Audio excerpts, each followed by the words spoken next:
অনেকগুলো ইউজলেস প্রকল্প কেন নিয়েছে? বিকজ কিছু কিছু লোককে হয়তো বেনিফিট দেওয়ার জন্য নিয়েছে। বিল খনন করার একটা প্রকল্প বানিয়েছে। এখন আমি যখন এটা দেখলাম, দেখার পর বললাম যে এখানে বিল খননে কি আছে? এ তো কোনো নো রুট না যে এখানে খনন করতে হবে। দেখলাম যে প্রকল্প টোটাল দেখছেন তো কত টাকার। তো আমি একটু আশ্চর্য হলাম যে এত টাকা দিয়ে কি খনন করতেছে। তখন একটা কমিটি তৈরি করলাম, এবং আন্তঃমন্ত্রণালয় কমিটি, নট অনলি এই মন্ত্রণালয়। বললাম যাও ভাই, যাই দাও করতেছে কি। ওখানে যা দেখে কোনো চ্যানেল ট্যানেল নাই। কারো একজনের বাড়ি মহা বড় একজনের বাড়ি যেখানে ক্যান্টনমেন্ট বানাতে পারছে। তো এই 300-400 কোটি টাকা খরচ করতে করা, মানে এটা হরিণ লুট, একজনের লুট যদি আমি বলি। পরে দেখলাম যে যতটুকু হয়েছে তার তো টাকা তাকে দিতে হবে, এবং সেখানে বিলের মধ্যে এমনি ড্রাফট থাকে 4 থেকে 5 মিটার। তার মধ্যে কিসের খনন? আর খনন যতটুকু করেছে এটা মাটি ফালানো নিয়েছে গন্ডগোল।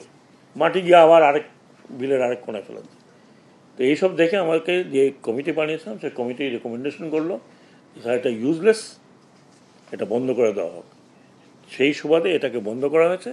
কিন্তু বন্ধ মানে ওই যে 77 কোটি টাকার কাজ অলরেডি শেষ হয়েছে, টাইম এক্সটেনশন দেওয়া হচ্ছে না, ওই 77 কোটি টাকা আমাকে পে করতে হবে। এটা পুরা নদীতে বসে আপনি যে পানিতে পয়সা ফেলেন ঠিক এরকম। এই জন্য আমি বললাম যে এই কতগুলো আমার কাছে মনে হলো অনেকগুলো ইউজলেস প্রকল্প কেন নিয়েছে? বিকজ কিছু কিছু লোককে হয়তো বেনিফিট দেওয়ার জন্য নিয়েছে।